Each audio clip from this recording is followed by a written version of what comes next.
शैवागम। हमारे पास परंपरा से दो पद्धतियाँ हैं ज्ञान के विस्तार की। एक तो निगम है और एक आगम है।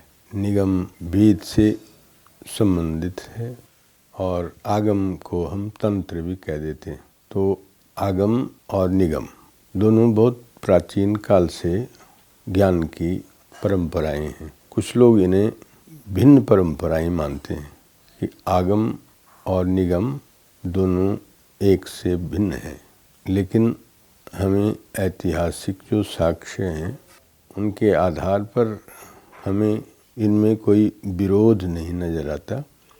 ये एक दूसरे की पूरक ज्ञान की प्रणालियाँ हैं। हमारे पास शुरू से ही वेद से दो शक्तियों का वर्णन मिलता है हमको, जो व्यवहारिक भी है। एक ज्ञान शक्ति है और एक क्रिया शक्ति है। जो ज्ञान शक्ति के प्रवर्तक हैं, जिनमें ज्ञान शक्ति का प्रवर्तन हो रहा है, वो निगम है, यानी वेद है। वो वेद की पद्धति है, ज्ञान की पद्धति। स्वयं जो विद धातु है वो ज्ञान के अर्थ में है। ज्ञान के विस्तार को हम निगम प्रणाली कहते हैं। जो विद ज्ञान है वो ज्ञान ज्ञाता और ज्ञेय को भी समाहित करता है। जब ज्ञान की बात करेंगे तो उसमें ज्ञाता भी आएगा, जिसके पास वो ज्ञान है, और जिसका ज्ञान है वो ज्ञेय भी आएगा।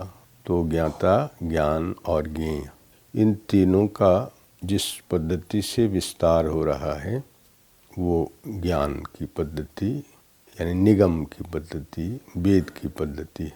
और दूसरी आगम है। इसका जो धातु है आगम की, वो गम धातु जो गति के अर्थ में है, क्रिया के अर्थ में है। तो ये क्रिया का बोध कराती है। एक आगे तर्कशास्त्र में हम दो प्रणाली देखते हैं ना, एक आगमात्मक होती है, एक निगमात्मक होती है। एक डिडक्टिव है, एक इंडक्टिव है। एक में आप किसी वस्तु का निर्णय करते हैं, फिर तर्क के द्वारा आप उस तक पहुंचते हैं, जो नैगमिक मार्ग है, नैगमिक पद्धति है कि ऋषि ने किसी तत्व का साक्षात्कार किया। साक्षात्कृत धर्माणः ऋषयो बभूवुः। साक्षात्कृत धर्म है, उन्होंने किसी तत्व का साक्षात्कार किया।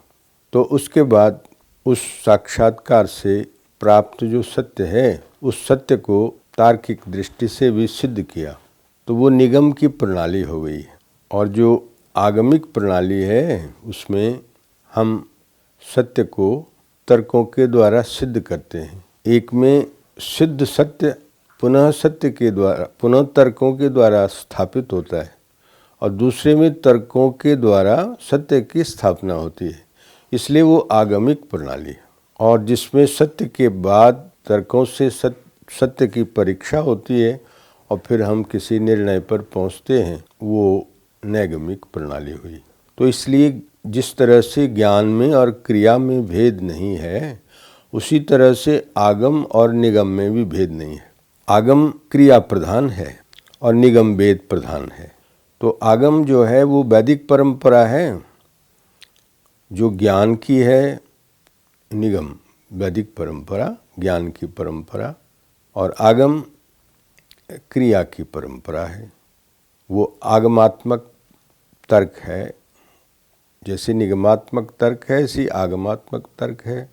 जैसे हम कहते हैं ये डिडक्टिव है और लॉजिक में, और ये इंडक्टिव है। तो एक इंडक्टिव है, एक डिडक्टिव है। दोनों एक दूसरे के पूरक हैं, बाधक नहीं हैं। तो इसलिए आगम और निगम दोनों को ही शास्त्रकारों ने प्रमाण माना है। दोनों ही, जिस तरह से निगम प्रमाण है उसी तरह आगम भी प्रमाण है। कुछ लोग दोनों को ही श्रुति मान लेते हैं, और कुछ आगम और निगम अलग अलग बता करके भी उसकी प्रामाणिकता स्वीकार करते हैं।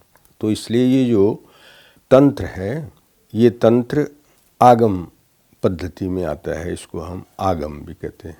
जो जिसे शैव तंत्र में कहते हैं आगतम शिव वक्त्रातु, जो शिव के मुख से आया और पार्वती के कानों तक गया। वो आने और उस आने की पद्धति को, शिव के मुख से जो ज्ञान आया और पार्वती के कानों तक पहुंचा, यानी परम तत्व ने हम सब तक पहुंचाया उस माध्यम से। पार्वती के माध्यम से शिव सत्य ने वो ज्ञान हम तक पहुंचाया, इसलिए उसका नाम आगम हुआ, आया है। वो स्वयं साक्षात शिव के मुख से आया है वो। तो वो जो आगम है उसमें शैव तंत्र जो है ना, शैवागम, वो उसकी प्रधान भूमिका है।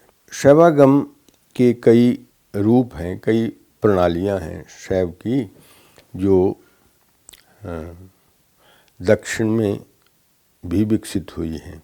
लेकिन ज़्यादातर हम शैवागम से कश्मीरी शैवागम का ग्रहण करते हैं और उसी पर अधिकांश विस्तार से काम भी हुआ है, अनुसंधान भी हुआ है। तो वो जो शैव तंत्र है या शैवागम है, उसमें 3 तत्व प्रधान हैं। शिव तत्व है, शक्ति तत्व है और नर है, जिसे हम पर भी कहते हैं, अपर भी कहते हैं और परापर भी कहते हैं। तो ये 3 अपने आप में, परा तो हाईएस्ट हो गया है, सर्वोच्च हो गया है, परम सत्ता हो गई है, और जो अपर है वो भेद है उस अभेद का। पर अगर अभेद है तो अपर भेद है, और परापर में अभेद में भेद है। यानी जो आइडेंटिटी है वो डिफरेंसेस में है, डिफरेंसेस आइडेंटिटी में है, तो वो यूनिटी में है, वो एक में बहुत्व है, वो परापर है। तो हम उसको 3 तरह से उसकी तत्वों को समझते हैं, पर के रूप में, अपर के रूप में और परापर के रूप में, भेद के रूप में, अभेद के रूप में और भेदाभेद के रूप में, जिसमें भेद भी है और अभेद भी है, यानी अभेद में भेद है। तो सामान्य तौर पर जो शैवागम है वो 3 तरह का साहित्य की दृष्टि से या फिर इतिहास की दृष्टि से उसका विकास 3 तरह से होता है। उसमें एक आगम का पक्ष है, एक स्पंद है, यानी एक आगम शास्त्र है, एक स्पंद शास्त्र है और एक प्रत्यभिज्ञा है। और ऐतिहासिक दृष्टि से उनका कुछ विकास भी इस तरह से हुआ है, कुछ आगम साहित्य, स्पंद साहित्य और प्रत्यभिज्ञा साहित्य। लेकिन सबसे अधिक जो प्रचार प्रसार हुआ है वो अभिनव गुप्त की कृपा से प्रत्यभिज्ञा दर्शन का हुआ है। इनकी जो मूल तत्व मीमांसा है, इस तत्व मीमांसा में अंतर नहीं है।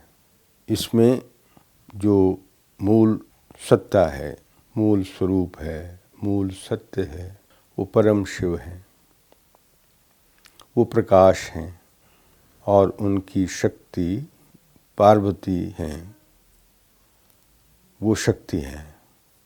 तो शिव और शक्ति, वो विमर्श है, शक्ति विमर्श है, वो गति है, विकास है, वो ऊर्जा है। उसके विभिन्न नाम हो सकते हैं।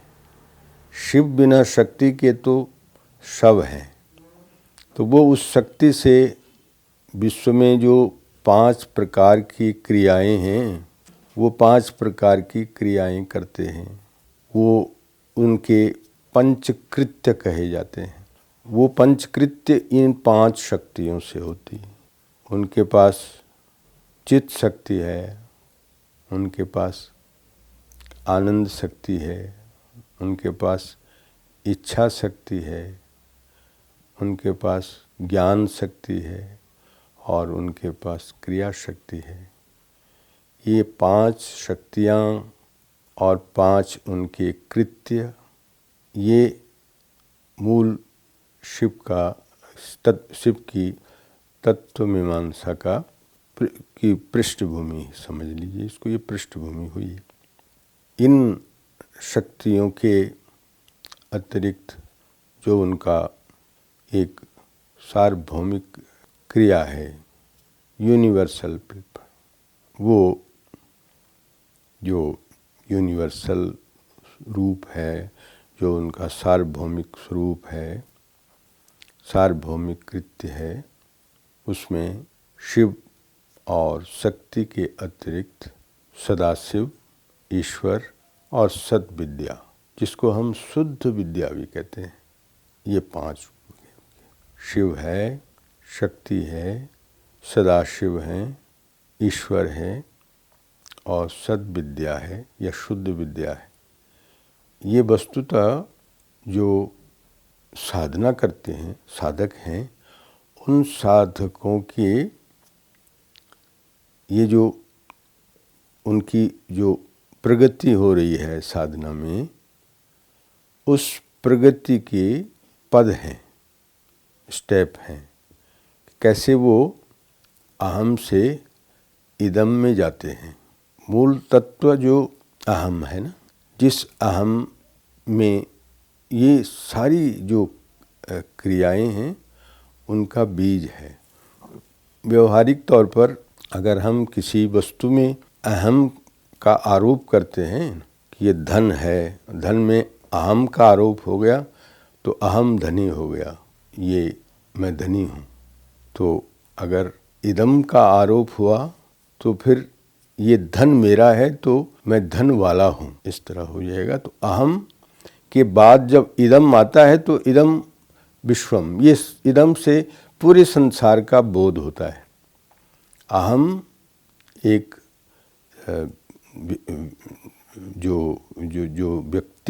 वैयक्तिक सत्ता है, इंडिविजुअल है, वो इदम यूनिवर्स है, ये विश्व है। अहम के अतिरिक्त जो भी है वो इदम है। तो इदम ये सारा विश्व है। उस अहम से ये इदम कैसे बनता है, उस शिव से इस शक्ति का कैसे विस्तार होता है और हम उसका अनुभव किस तरह करते हैं, अनुभव के हमारे चरण क्या होते हैं, वो दिखाने के लिए ये 5 जो उन्होंने शिव के तत्व बताए, जो शक्तियाँ बताई कि शिव है, उनकी शक्ति है, फिर सदाशिव हैं, फिर ईश्वर हैं, फिर शुद्ध विद्या है। तो इनमें साधक किस प्रकार से प्रगति करता है, तो ये साधक की साधना की प्रगति के सोपान हैं 5 ही। ये यूनिवर्सल से इंडिविजुअल की जो बात होती है, तो किस तरह से जो यूनिवर्सल है वो कैसे इंडिविजुअल बन जाता है, इसको बताया गया है कि ये कंचुक है, आवरण है।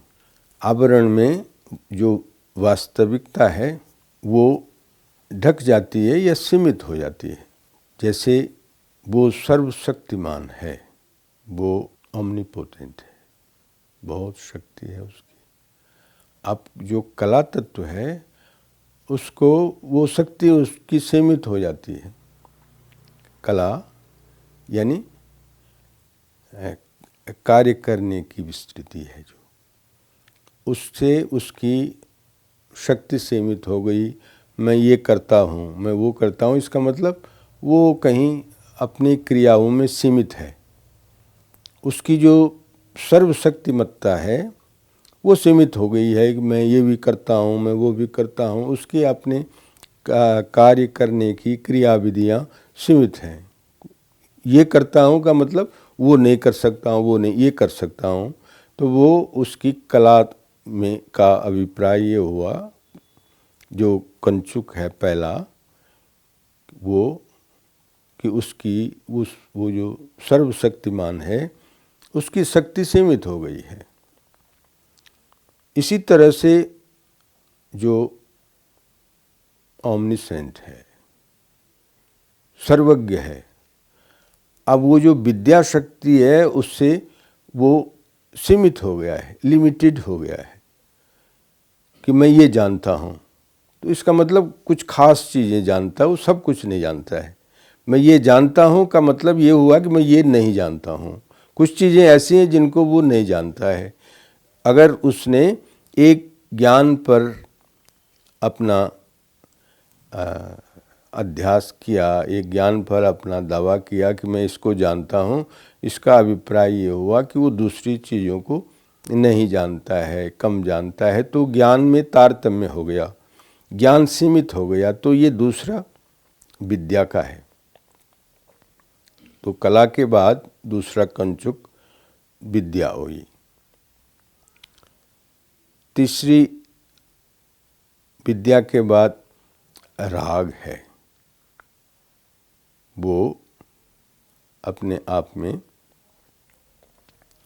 उसकी जो इच्छाएं हैं, मैं ये चाहता हूँ, मैं वो, इसका मतलब उसका जो पूर्णत्व है, वो जो पूर्णता थी उसमें सब कुछ था उसके पास, तो इच्छा तो उसकी होगी जो पूर्ण नहीं है, जिसके पास कुछ कमी है, तो वो उस कमी का बोध करा रहा है। तो वो परिपूर्ण जो था, उस परिपूर्ण से वो अपूर्ण हो गया, अधूरा हो गया वो। अब उसको कुछ चाहिए, इसका मतलब वो अब पूर्ण नहीं है, अपूर्ण है। कुछ इच्छाएं हैं उसकी, वो उन इच्छाओं से बंधा हुआ है। ये अपने आप में वो एक व्यक्तित्व हुआ। फिर उसका काल हुआ, काल समय, टाइम। अब काल हुआ तो वो अकाल से काल हो गया। पहले तो वो कालातीत था, काल उसके बस में था। अब उसके पास ये हुआ कि मैं यहाँ जा रहा हूँ, मैं वहाँ जा रहा हूँ, मैं कल गया था, मैं कल जाऊँगा, तो ये काल बंट गया। अब वो बन गया है, वो अकाल से महाकाल से काल में आ गया है। तो वो जो उसका कलातीतत्व है, उसका सीमांकन हो गया, वो सीमित हो गया है। तो वो काल की अनुभूति है। तो पहले कला हुई, फिर विद्या हुई, फिर राग हुआ, फिर काल हुआ, समय, टाइम, और फिर वो नियति हो गया है। अब वो एक स्थान तक सीमित हो गया। मैं यहाँ पर हूँ, माने दूसरी जगह पर नहीं हूँ। मैं यहाँ बैठा हूँ तो यहीं हूँ। मुझे काल ने सीमित कर दिया है, एक जगह पर बैठा हूँ, इसका मतलब दूसरी जगह पर मैं नहीं हूँ। तो मैं अपने आप में जो देश और काल की सीमा है, जो पहले मैं उससे अतीत था, अब उससे बन गया हूँ। तो ये नियति ने उसको बांध दिया, एक प्लेस दे दिया, एक स्थान दे दिया। तो मैं उस स्थान पर हूँ। मैं अगर यहाँ पर हूँ तो कहीं दूसरी जगह पर नहीं हूँ। इसका मतलब मैं स्थान ने मुझे बांध दिया है। तो मैं स्थान से बन गया हूँ। मैं पहले अपनी क्रिया से बन गया हूँ, फिर अपने ज्ञान से बन गया हूँ, फिर अपनी इच्छाओं से बन गया हूँ, फिर मैं समय काल से बन गया हूँ, फिर मैं देश से बन गया हूँ। तो ये क्यों बना हूँ मैं? तो इसके लिए मूल तत्व शैवागम ने और वेदांत भी यही कहते हैं। तो अविद्या को दे दिया, माया को दे दिया कि ये अविद्या है जो जिसकी कारण से हम असीमित से सीमित हो गए हैं, हम बंध गए हैं, हम इच्छाओं से बन गए, क्रियाओं से बन गए, अपनी ज्ञान से बन गए, समय से बन गए, देश से बन गए हैं। तो ये कारण उसका अविद्या है। तो 5 वो तत्व हुए और 5 ये हुए और अविद्या हुई, ये 11 हो गए हैं। शैवागम ने इन 11 के बाद जो आगे उसका विस्तार होता है वो ठीक वही है जो सांख्य का है, कि इसके बाद जो प्रकृति है, पुरुष है, और प्रकृति पुरुष के अतिरिक्त जो त्रिविध अंतःकरण है, फिर महत है, ज्ञानेंद्रियां हैं, फिर कर्मेंद्रियां हैं, फिर पंच तन्मात्राएं हैं, फिर पंच महाभूत हैं, ये सब कुछ मिल करके ये तत्व हुए 36 तत्व हो गए शैवागम के। यानी सांख्य के जो 25 तत्व हैं उन 25 तत्वों में ये तत्व और जुड़ गए हैं, तो ये इसमें ये हो गई।